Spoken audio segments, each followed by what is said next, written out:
વાત કરીશું સમાચાર. રાજકોટ અગ્નિકાંડમાં એસઆઈટીનો પ્રાથમિક રિપોર્ટ રજૂ કરવામાં આવ્યો છે. અગ્નિકાંડ પર સૂત્રોના હવાલેથી મોટા સમાચાર સામે આવ્યા છે, જેમાં ગેમ ઝોનને એનઓસી ચકાસ્યા વિના જ મંજૂરી આપી દેવામાં આવી હતી.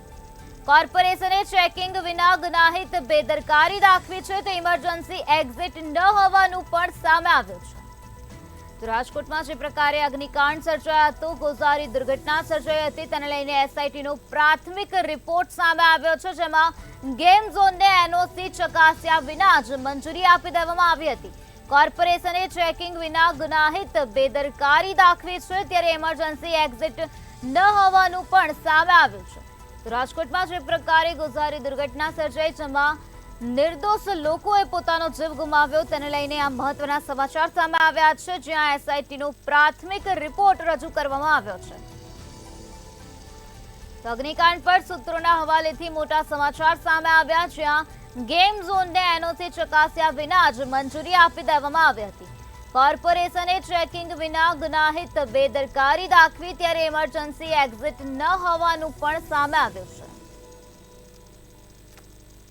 અગ્નિકાંડના મામલામાં એસઆઈટી દ્વારા તપાસની કામગીરી હાથ ધરવામાં આવી રહી છે, જેમાં એસઆઈટીનો પ્રાથમિક રિપોર્ટ સામે આવ્યો, જેમાં ટીઆરપી ગેમ ઝોનને એનઓસી ચકાસ્યા વિના જ મંજૂરી આપી દેવામાં આવી હતી.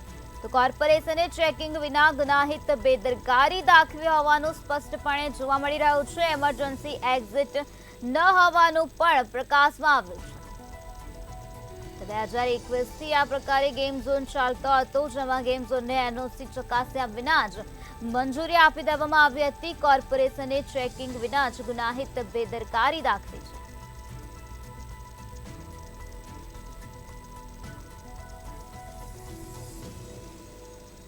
તો આજ મુદ્દે વધુ માહિતી આપવા માટે આપણી સાથે સંવાદદાતા મેહુલ દુધરેજિયા જોડાઈ ગયા છે.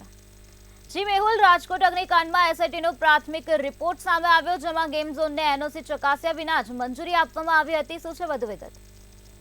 જે પ્રમાણે રાજકોટની અંદર જે અગ્નિકાંડ જે થયો, જેની અંદર 28 જેટલા લોકોના મોત થયા, ત્યારે એક બાદ એક ખુલાસા જે તે થઈ રહ્યા છે, અને સાથે સાથે સૌથી મહત્વના જે પ્રાથમિક રિપોર્ટ જે એસઆઈટીનો આવ્યો છે, તેની અંદર ખુલાસાઓ જોવા મળી રહ્યા છે. જે પ્રમાણે 3 અલગ અલગ અધિકારીઓ છે, તેની ઉપર જે અવલોકન કરવામાં આવે, જે બાદ હવે જે કોર્પોરેશનના જે અધિકારીઓ છે, તેની જે બેદરકારી અને ખાસ કરીને ગંભીર બેદરકારી જે છે સામે આવી છે, જેની અંદર કોઈપણ પ્રકારનું ઓબ્ઝર્વેશન કે ચેકિંગ કર્યા વગર તે એનઓસી આપવામાં જે મામલો છે તે સામે આવ્યો છે, કે એનઓસી જે છે તેની માટે નો ઓબ્જેક્શન સર્ટિફિકેટ, એના માટેનું જે ઓબ્ઝર્વેશન કરવાનું હોય છે, અને સાથે સાથે જે તમામ જે વસ્તુઓ જે ચેકિંગ કરવાની હોય છે, તેવી કોઈ પ્રકારનું ચેકિંગ કર્યું ન હતું, અને એટલે કે ડાયરેક્ટ તેને એનઓસી આપી દેવામાં આવી હોય તેવું સ્પષ્ટપણે અત્યારે એસઆઈટીના જે પ્રાથમિક રિપોર્ટની અંદર જોવા મળી રહ્યું છે. સાથે જ સૌથી મહત્વની વાત એ છે કે જે આખું જે ગેમ ઝોન હતું, તેની અંદર એક પણ ઇમરજન્સી ગેટ ન હતો. જે પ્રમાણે આખું જે સ્ટ્રક્ચર બનાવવામાં આવ્યું હતું, તે જે સ્ટીલ સ્ટ્રક્ચર ઉપર અને પતરાના શેડ ઉપર બનાવવામાં આવ્યું છે, પરંતુ જે પ્રમાણે જે ફ્લોર બનાવવામાં આવ્યા હતા, ફ્લોરની અંદર એક પણ જગ્યા ઉપર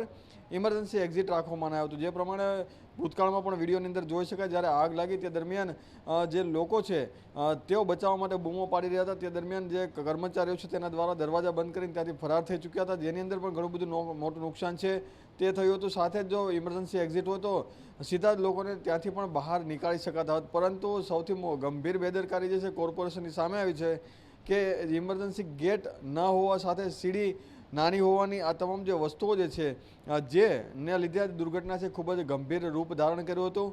અને આ જે પ્રમાણે જે સ્ટ્રક્ચર જ્યારે બન્યું છે, એટલે કે 4 વર્ષ પહેલાંથી જે શરૂઆત થઈ ચૂકી હતી, તે દરમિયાન જે એનઓસીના સમયે જે ઓબ્ઝર્વેશન કરવાનું હતું, નિરીક્ષણ આખું પ્લોટનું કરવાનું હતું, જે સ્ટ્રક્ચરનું કરવાનું હતું, તેવી એક પણ કામગીરી કર્યા વગર જ જે કર્મચારીઓએ ક્યાંક કટકી કરીને આજે આખો સમગ્ર જે એનઓસી છે તે આપી દીધી, અને ત્યારબાદ ઘટનાક્રમ ઘટ્યો છે.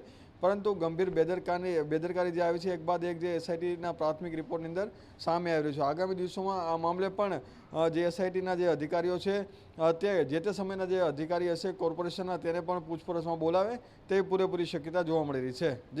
જી મેહુલ, સમગ્ર માહિતી આપવા બદલ આભાર. તો ગેમ ઝોનને એનઓસી ચકાસ્યા વિના જ મંજૂરી આપી દેવામાં આવી હતી. કોર્પોરેશને ચેકિંગ વિના ગુનાહિત બેદરકારી દાખવી